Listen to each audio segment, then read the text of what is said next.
അടുത്തൊരു മുമ്പിലെ പുത്തൻ വിശേഷങ്ങളിലേക്ക് ഇവർക്ക് സ്വാഗതം. അങ്ങനെ ഗംഗാധരൻ മുത്തശ്ശിയെടുത്ത് അന്നത്തെ കാര്യങ്ങളൊക്കെ ചോദിച്ച് മനസ്സിലാക്കുകയാണ്. അപ്പോൾ മുത്തശ്ശി പറയുന്നത്, ഇപ്പോഴെന്താ ഇതൊക്കെ ചോദിക്കാൻ കാരണം? അപ്പം ഗംഗാധരൻ പറയും, ഒന്നുമില്ല, വെറുതെ ചോദിച്ചാൽ. അല്ലല്ല, എന്തോ കാര്യമുണ്ടെന്ന് മുത്തശ്ശി പറയുകയാണ്. അല്ല, അന്ന് നമ്മൾ ചെയ്ത കുട്ടീനെ എല്ലാം തിരിച്ചടി തുടങ്ങിയോ എന്നുള്ളൊരു സംശയം. മുത്തശ്ശി ചോദിക്കുന്നത്, ആര് തിരിച്ചടിക്കാൻ? വിധി വിധി നമ്മെ തിരിച്ചടിക്കാൻ തുടങ്ങിയോ എന്നൊരു സംശയം ഗംഗാധരൻ പറയുകയാണ്.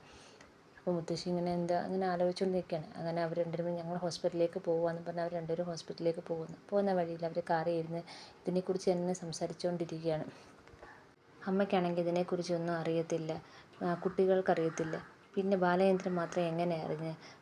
അതോ ഇനി അലീന പറഞ്ഞതാണോ എന്നൊക്കെ ഉള്ളൊരു സംശയമാണ് പറയുന്നത്. അപ്പം പറഞ്ഞു, അലീന പറഞ്ഞതല്ല, പറഞ്ഞു കാണത്തില്ല. അങ്ങനെയാണെങ്കിൽ നമുക്ക് അവളുടെ മുഖത്ത് നിന്ന് മനസ്സിലാക്കാൻ പറ്റുന്നത് അവൾ പറഞ്ഞു വെച്ച് നീലഗിരിയിൽ പോയിട്ട് പോകുന്ന വരെയുള്ള സംഭവം അവൾ പറയുന്നുണ്ട്. അതുപോലെ തന്നെ അന്ന് ഉച്ചയ്ക്ക് ഭക്ഷണം കഴിച്ച് മുറി കയറുന്നവരെ ബാലചന്ദ്രൻ്റെ കുഴപ്പമൊന്നുമില്ല.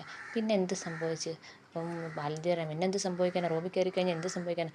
ഇനി വല്ല ഫോൺ കോൾ വന്നോ? അതോ ഇനി നമ്മുടെ വൈജയുടെ പഴയ റിപ്പോർട്ട് മെഡിക്കൽ റിപ്പോർട്ട് വല്ലതും കിട്ടിയോ? അതേപോലെ ഡയറി കിട്ടുമോ? അപ്പം ബാലചന്ദ്രൻ അതൊന്നും അവിടെ ഇല്ല. കാരണം ഞാനും വൈജയും കൂടെ ചേർന്നാണ് അതിന് പണ്ടുള്ള കാര്യങ്ങളെല്ലാം നശിപ്പിച്ച് കളഞ്ഞത്.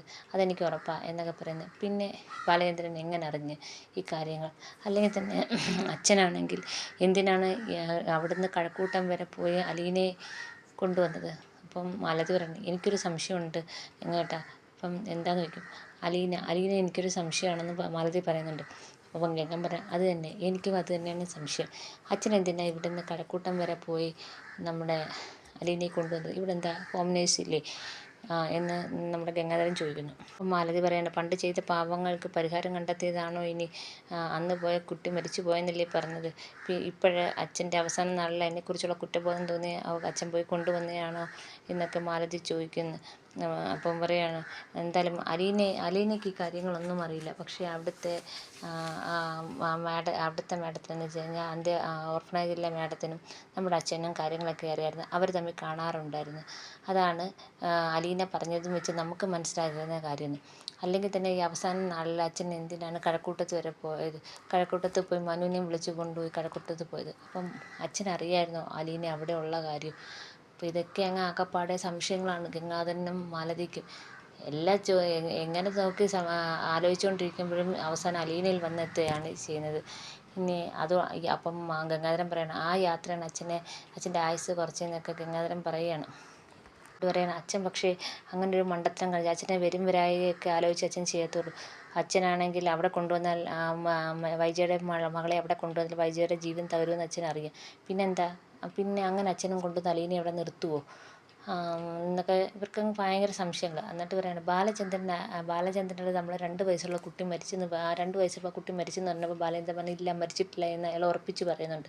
അപ്പോൾ അയാൾക്കറിയാം ആ കുട്ടി ഇപ്പോഴും ജീവിച്ചിരിപ്പുണ്ടെന്ന്. അപ്പം അതെങ്ങനെ ബാലചന്ദ്രൻ അറിഞ്ഞ്? ഇനി മനുവിന് കാര്യങ്ങളൊക്കെ അറിയാവോ? അങ്ങനെ ആകപ്പാടെ അവർക്ക് അങ്ങോട്ടും ഇങ്ങോട്ടൊക്കെ അങ്ങ് സംശയം. അവസാനം ഗംഗാധരൻ പറയാണ്, എല്ലാ സംശയവും നമ്മുടെ മനസ്സിരിക്കട്ടെ, നമുക്കൊന്നും അറിയത്തില്ല, നമ്മളൊന്നും കണ്ടതുമില്ല കേട്ടതുമില്ല, നമുക്കൊന്നും അറിയില്ല, അതാണ് നമുക്ക് സേഫ്. നമുക്കും മറ്റുള്ളവർക്കും എല്ലാം സേഫ്, അതാണ്, നമുക്കൊന്നും അറിയത്തില്ല, അതാണ്, അങ്ങനെ പോകുന്നതാണ് നല്ലതെന്ന് ഇങ്ങനെ പറഞ്ഞവർ രണ്ടുപേരും വീണ്ടും കാറിൽ കയറി ഹോസ്പിറ്റലിലേക്ക് പോവുകയാണ്. ഹോസ്പിറ്റലിൽ കാണിക്കുന്നത് പിന്നെയാണെങ്കിൽ നമ്മൾ വൈജയന്തി അവിടെ നിൽപ്പുണ്ട്, മാലതി അവിടെ ഇരിപ്പുണ്ട്. ഗംഗാധരൻ അങ്ങോട്ട് വന്നപ്പോൾ മാലതി ചോദിക്കുകയാണ്, ഡോക്ടറിനെ കണ്ടോ? ഇല്ല, കണ്ടില്ല, ഡോക്ടർ ഇപ്പം ബിസിയാണ്, പിന്നെ കാണാമെന്ന് പറഞ്ഞു, 10 മിനിറ്റ് കഴിഞ്ഞ് കാണാമെന്ന് പറയുന്നു. അപ്പം ഗംഗാധരൻ ചോദിക്കണം, നീ എന്താ വല്ലാതിരിക്കുന്നത്? നിൻ്റെ മുഖം എന്താ വല്ലാതിരിക്കുന്നത്? അപ്പം മാലതി പറയുന്ന, ഇപ്പം മാലതിക്ക് വിഷമം ബാലചന്ദ്രനെ അടുപ്പിക്കുന്നില്ലെന്ന് എല്ലാവരെയും കാണുന്നുണ്ട്, എന്നെ വൈജയെ മാത്രം കാണുന്നില്ലെന്നുള്ള ഒരു വിഷമത്തിലാണ് വൈജ നിൽക്കുന്നതെന്ന് പറയുന്നത്. അപ്പം ഗംഗാധരൻ പറയാണ്, അയാൾക്ക് ഇച്ചിരി സമാധാനം വേണമെങ്കിൽ അങ്ങനെ ഇരിക്കട്ടെ, നീയാണെങ്കിൽ എല്ലായിടത്തും നിന്ന് പ്രശ്നം ഉണ്ടാക്കില്ല, നിൻ്റെ സ്വഭാവം കുറച്ച് മാറ്റണം. ഞാൻ വീട്ടിൽ പോയി എല്ലാം അന്വേഷിച്ചു. അപ്പം മക്കളും അമ്മയും അവിടുത്തെ സെർവൻ്റ് വരെ പറയുന്നത്, നീ എല്ലാവരുടെയും ചാടിക്കടിച്ചുകൊണ്ട് ചെല്ലുമെന്ന്, ബാലചന്ദ്രൻ്റെ അടുത്തോട്ടും ചാടിക്കടിച്ചുകൊണ്ട് ചെല്ലുമെന്നാണ് പറയുന്നത്. അപ്പോഴത്തേക്ക് വൈജ വീണ്ടും അങ്ങ് ദേഷ്യമുണ്ടായിരുന്നത്, ബബിത പറഞ്ഞോ? അതോ രോഹിത് പറഞ്ഞു. രോഹിത്തൊന്നും അങ്ങനെ പറയത്തില്ല. അപ്പം ഗംഗാധരൻ ചോദിച്ചു, രോഹിത് നല്ലവനാണോ, നീ നല്ലയാണോ? ഇതൊക്കെ കേട്ടപ്പോഴത്തേക്ക് വൈജി ആകെപ്പാടെ ഷോക്കാവുകയാണ്. ഗംഗാധരൻ ഇതൊക്കെ ചോദിക്കുന്നുണ്ട്. അപ്പം ഗംഗാധരൻ പറയാണ്, അതുകൊണ്ട് നിങ്ങളാരും അവരുടെ കാര്യത്തിൽ ഇടപെടേണ്ട. അവർക്ക് ആവശ്യമുള്ള സമാധാനവും അയാൾക്ക് ആവശ്യമുള്ള സമാധാനവും സന്തോഷവും കൊടുക്കുക, അല്ലാതെ അയാളെ എപ്പോഴും ഡിസ്റ്റർബ് ചെയ്തുകൊണ്ടിരിക്കല്ലേ എന്ന് പറയുകയാണ്. പിന്നെ കാണിക്കുന്നത് എല്ലാവരും ബാലചന്ദ്രൻ്റെ സൈഡ് പറഞ്ഞ് എൻ്റെ അടുത്ത് പറഞ്ഞു, ഞാൻ എല്ലാവർക്കും മാർക്ക് കൊടുക്കാം, ഞാനല്ലേ ഇപ്പം എല്ലാവർക്കും ശല്യം എന്നൊക്കെ പറഞ്ഞു.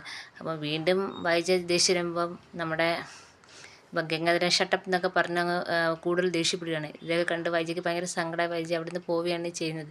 വൈജ കരഞ്ഞുകൊണ്ട് പോകുന്നതാണ് കാണിക്കുന്നത്. പിന്നെ കാണിക്കുന്നത് ഗംഗാധരൻ ഡോക്ടറിനെ കാണുവാണ്. അപ്പോൾ ഡോക്ടറിനോട് കാര്യങ്ങളൊക്കെ ചോദിക്കുകയാണ്. അപ്പോൾ ബാലചന്ദ്രൻ്റെ ഇപ്പോഴത്തെ സിറ്റുവേഷനൊക്കെ ഡോക്ടർ പറയുകയാണ്, സ്ട്രോക്ക് വന്ന് അത് കഴിഞ്ഞ് അറ്റാക്ക് വന്നിട്ടുണ്ട്, 3 ബ്ലോക്ക് ഉണ്ടായിരുന്നു എന്നൊക്കെ പറയുകയാണ്. 2 ബ്ലോക്ക് മാറ്റി, പക്ഷേ അതെന്തോ മാനസികമായി നല്ല ആഘാതം ഏറ്റിട്ടുണ്ട്, അതുകൊണ്ടാണ് പ്രഷർ ഹൈ ആയിരുന്നു എന്നൊക്കെ പറയുകയാണ്. ഡോക്ടർ ബാലചന്ദ്രൻ്റെ ഡീറ്റെയിൽസ് എല്ലാം പറഞ്ഞു കൊടുക്കണം. ഗംഗാധരൻ പറയുകയാണ്. അപ്പം ഡോക്ടർ തന്നെ പറയുകയാണ്, ബന്ധുക്കളെയും മക്കളെയും ഒന്നും കാണുന്നതിന്, ഭാര്യയൊന്നും കാണുന്നതിന് ബാലചന്ദ്രന് താല്പര്യമില്ല. പക്ഷേ ബാലചന്ദ്രൻ ഒന്നും തുറന്നു പറയുന്നില്ല എന്ന് ഡോക്ടർ പറയാണ്. അപ്പം നമ്മുടെ ഗംഗാധരൻ പറയാണ്, താല്പര്യമില്ലെങ്കിൽ അവരാരും ബാലചന്ദ്രനെ കൂടുതൽ ശല്യപ്പെടുത്തണ്ടെന്ന് ഡോക്ടർ തന്നെ ഒന്ന് പറഞ്ഞേക്കണം. പ്രത്യേകിച്ച് ഭാര്യ. അവരാരും കൂടുതൽ സംസാരിക്കാനോ കൂടുതൽ ചോദ്യം ചെയ്യാനോ ബാലചന്ദ്രൻ്റെ അടുത്ത് വരില്ല എന്ന് പറയുകയാണ്. വരില്ലെന്ന് ഡോക്ടർ പറയണമെന്ന് പറയാണ്. അപ്പം ഡോക്ടർ പറയാണ്, ഗംഗാധരന് ബാലചന്ദ്രൻ്റെ പ്രശ്നം എന്താണെന്ന് അറിയാലോ എന്ന് പറയുന്നു.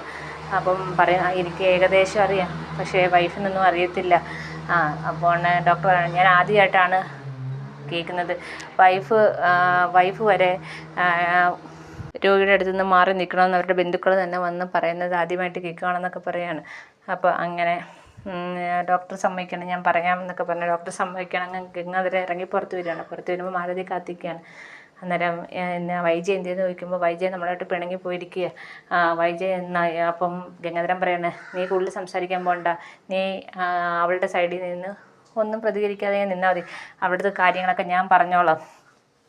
അപ്പം ഞാൻ പറഞ്ഞാൽ കുറച്ചെങ്കിലും അവൾ കേൾക്കത്തോളം എന്നൊക്കെ നമ്മുടെ ഗംഗാധരൻ പറയുകയാണ്. അപ്പോൾ നമ്മുടെ മാലതി ഇതിനെന്താ ഒരു പരിഹാരം, ആ ഒരു സ്ട്രോക്കിൽ അങ്ങ് ബാലചന്ദ്രൻ അങ്ങ് പോയാൽ മതിയായിരുന്നു ഇങ്ങനെ പറയുകയാണ്. ഇത് കേൾക്കുമ്പോൾ ഗംഗാധരൻ മാലതി എന്ന് പറഞ്ഞ് വിളിക്കുകയാണ്. അല്ല ഞാനിപ്പോൾ എന്തോ പറയാനാണെന്ന് പറഞ്ഞ് മാലതി പോകുന്നതാണ് ഇന്നത്തെ കാണിക്കുന്ന എപ്പിസോഡ് എല്ലാവർക്കും ഇഷ്ടപ്പെടുകയാണെങ്കിൽ സബ്സ്ക്രൈബ് ചെയ്യണേ.